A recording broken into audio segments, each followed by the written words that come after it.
पुस्तक लिहिलेलं होतं. मी पाहिलं की भारतीय संस्कृती तर मला मान्य आहे, पण तिचा विश्वसंचार काय. तर त्याच्यावर मी सहज पान उघडून पुढे बघितलं. तिथे पहिल्या पानावर लिहिलं तर कंबूज देश. मी पाहिलं असा देश तर मी ऐकलेला नाहीये. कंबूज काय. मी सहज पुढे वाचायला सुरुवात केली की आपण जर पाहिलं असेल ब्रह्मदेशाच्या पलीकडे अनेक बेटे, त्याच्यामध्ये हा कंबूज आत्ताचा कंबोडिया जो आहे तो देश तिथे वसलेला आहे. आणि ते एक जंगलातलं राहणारं एक बेट होतं. त्या बेटावर तिथं नाग जमातीच्या आदिवासींचं वास्तव्य होतं. अतिशय नैसर्गिक अवस्थेमध्ये त्यांचं वास्तव्य असायचं. बाहेरच्या जगाशी त्यांना काही घेणं देणं नव्हतं. आणि एके दिवशी भलं मोठं जहाज त्या कंबोज देशाच्या किनाऱ्यावर येऊन धडकलं. तिथले आदिवासी घाबरले. त्यांना असं वाटलं कोणी लुटमार करायला आले का, आम्हाला कोणी मारायला आलं का काय. बोलते आपल्या हात्याला घेऊन प्रतिकार करायला आले. परंतु जहाजावरनं उतरलेल्या माणसांनी कोणी प्रतिकार केला नाही. त्यांना प्रेमाने विचारपूस करायला सुरुवात केली, संवाद करायचा प्रयत्न केला. त्यांनी नंतर शांतता ठेवली. आणि त्यांची त्या नाग जमातीची सोमा नावाची त्या काळी राणी होती. इसवी सन 750 वर्ष त्यावेळची गोष्ट. ती राणी तिच्यापर्यंत वार्ता केल्यानंतर ती तिथे आली आणि तिने बघितलं की हे कोणीतरी वेगळेच लोक येत असेल. ती निसर्ग अवस्थेतच होती. आणि त्या जहाजाचा जो नायक होता त्याचं नाव होतं शैलराज कौंडिन्य. हा दक्षिणेतील द्रविड ब्राह्मण होता, हिंदू ब्राह्मण होता.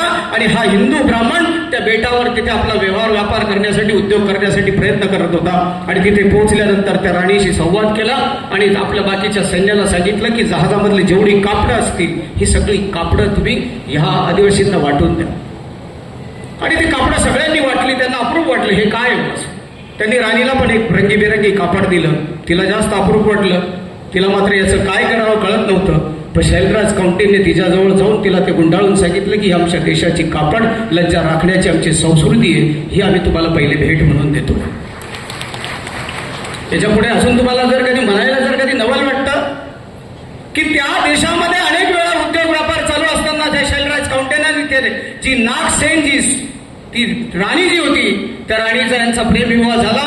आणि त्याच शैलराज कौंडिन्यने तिथे व्याजपूर नावाची राजधानी बसवली आणि त्या देशाचं नाव कंबोडिया दिलं. याचं जर खरं उदाहरण बघायचं असेल तुम्हाला चीनमध्ये आणि व्हिएतनाममध्ये आज पण शिलालेख लिहिलेले ही माझ्या देशाची संस्कृती आहे. हे त्याचं उदाहरण दिलं. आणि हा एवढा एकेकाळी सोन्याचा धूर निघणार आमचं राष्ट्र, याच्यावर अनेक आक्रमणे झाली, परकीय राजवटी आल्या. आणि या परकीय राजवटीत आमचे तुकडे झाले. मग त्याच्यामध्ये इराक असेल, अफगाणिस्तान असेल, पाकिस्तान असेल, बांगलादेश असेल, असे छोटे मोठे भूप्रदेश आमच्यापासून तुटले. आणि आज आम्ही ज्या भारतामध्ये राहतो तो भारत, त्या भारताला आम्हाला विकसित राष्ट्र करायचं. याला विकसित राष्ट्र करायचं असेल तर त्याच्यासाठी सगळ्यात महत्वाची गोष्ट आहे की आमची अर्थव्यवस्था, दुसरं आमच्या पायाभूत सुविधा, तिसरं आमचं तंत्रज्ञान आहे, चौथी आमची लोकशाही आहे. या 4 स्तंभावर हा देश उभा आहे. आमची अर्थव्यवस्था एकेकाळी जर बघितली तर शेती, पारंपरिक शेती आणि कापड उद्योगांवर चालायची. पण तरी आमचा देश समृद्ध होता. पण काही काळानंतर ब्रिटिश राजवट लागली आणि ब्रिटिशांच्या राजवटीमध्ये अनेक जुलमी कर लादले गेले. आमची अर्थव्यवस्था लयास गेली, उद्योगधंदे बंद पडले. आमचा देश हळूहळू गरिबीच्या गर्तेत जायला लागला. पण इथे आम्ही हे थांबले नाही. त्याच्यानंतर परत 150 वर्षी जुलमी राजवट ब्रिटिशांची आली. आणि या ब्रिटिश राजवटमध्ये औद्योगिकीकरण सुरू झालं. आमचा कच्चा माल निर्यात झाला, पक्का माल आयात झाला. आमच्या उद्योगधंद्यांवर निर्बंध लागले, व्यापार बंद झाले आणि आमची अर्थव्यवस्था डिक्लाइन झाली. आम्ही रसातळाला गेलो. आमचा एक काळचा हा सोन्याचा देश, धूर निघणारा देश रसातळाला आहे ब्रिटिशांनी. काही असे पण बुद्धिभेद करणारे लोक असतात की ब्रिटिशांनी इथं जर कधी रेल्वे आणली, मोठ्या मोठ्या इमारती बांधल्या, हे खोटं आहे. त्यांनी कोणाच्या जीवावर केलं की स्वतःच आमचे सगळं काही जे होतं ते लुटून तिकडे दिलं आणि नंतर त्याच्यातलं काही आम्हाला दिलेलं. म्हणून असे बुद्धिभेद करणारे भेटतात आपल्याला. म्हणून परत 1947ला आमच्या स्वातंत्र्य लढ्याला यश मिळालं. आमचा देश स्वतंत्र झाला. पण त्यावेळेचे अर्थतज्ञ आणि राजनेत्यांचं म्हणणं असं की आमची जर अर्थव्यवस्था संरक्षण करायचं असेल तर हिला खूप जास्त प्रमाणात आम्हाला एक्सपोज करता येणार नाही किंवा खूप वाढवता येणार नाही. म्हणून मर्यादित पारंपरिक जे उद्योग होते त्यांना चालना देत देत ती तग धरून राहील. आणि 1990-91ला भारताने उदारीकरणाची, जागतिकीकरणाची आणि खाजगीकरणाची नीती अवलंबली. आणि तिथून पुढे आमचं औद्योगिकीकरण वाढलं, आमचं सेवा क्षेत्र वाढलं.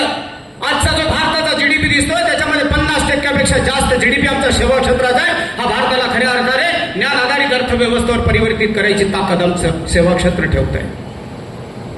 आणि या सेवा क्षेत्राच्या जोरावरच आज जर बघायला गेलं, परंतु काही गोष्टी मी अजून पुढे मला वेळ मिळतो तशा पद्धतीने मी थोडीशी माफी मागून घेतो. मला अजून थोडा वेळ मिळाला तर बरं मी बोलतोय असे. तर सेवा क्षेत्राचा एवढा मोठा सिंहाचा वाटा आमच्यावर. आता आमच्या देशाला खरोखर प्रगत करायचं असेल तर आमच्या पायाभूत सुविधांची खूप मोठी गरज. मग त्याच्यामध्ये वीज, रस्ते, दळणवळण हे जर कधी उद्योजक वाढवायचे असेल, उत्पादक वाढवायचं असेल, आर्थिक क्रियाकल्पांना चालना द्यायची असेल तर आमच्या पायाभूत सुविधांची खूप मोठी गरज आहे. आणि जोपर्यंत आमच्या पायाभूत सुविधा अजून मजबूत होत नाही, आता तर खूप मला तर वाटतं नितीन गडकरी साहेबांचा आभार मानतो. देशाचे पंतप्रधान आदरणीय मोदीजींचे विजय पाहून आज रस्त्यांचं जाळं बघा, इन्फ्रास्ट्रक्चरमध्ये प्रचंड मोठ्या प्रमाणात आमचा देश प्रगती करतोय. आणि याच्यामुळे रोजगाराच्या संधी उपलब्ध होतात. आणि त्याला जोडून आमचं तंत्रज्ञान आहे. पूर्वी आम्ही पारंपरिक पद्धतीने शेती करायचो, कापड उद्योगावर आमचा उदरनिर्वाह चालायचा. अवकाश असेल, अणुविज्ञान असेल, जैवतंत्रज्ञान, कृषी तंत्रज्ञान, IT आणि AI सारखे जवळपास 34,000पेक्षा स्टार्टअप्स आज आमच्या देशामध्ये काम करत आहेत. AI आणि क्वांटम कॉम्प्युटिंग यांसारख्या डीप टेक टेक्नॉलॉजी आज भारताला भक्कम याच्यावर उभे करण्याचा प्रयत्न करा. आत्ताचा जागतिक AI स्किल पेनिट्रेशनचा सर्वे आला आहे, त्याच्यामध्ये भारत हा जगामध्ये 4थ्या क्रमांकाचा आहे. जगातले जेवढे सगळ्या मोठ्या मल्टीनॅशनल कंपन्या असतील त्यांचे फाउंडर्स आणि CEO, पण त्याच्यामध्ये गुगल असेल, इन्फोसिस असेल, मायक्रोसॉफ्ट असेल, IBM असेल, बॉस टेक कॉम्प्युटर असेल, यांचं सगळ्यांचं म्हणणं असेल की 2025 नंतर AIच्या बाबतीत भारत हा जगाचं नेतृत्व करू शकतो. हे माझ्या देशासाठी अभिमानाची गोष्ट.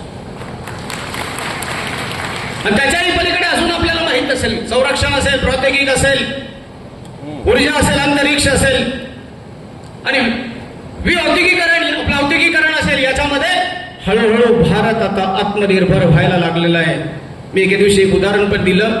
15 ऑगस्टच्या दिवशी आमच्या देशाच्या लाडके पंतप्रधान आदरणीय मोदीजींनी सांगितलं की एक सेमी कंडक्टरची चिपची लॉन्च झालेली.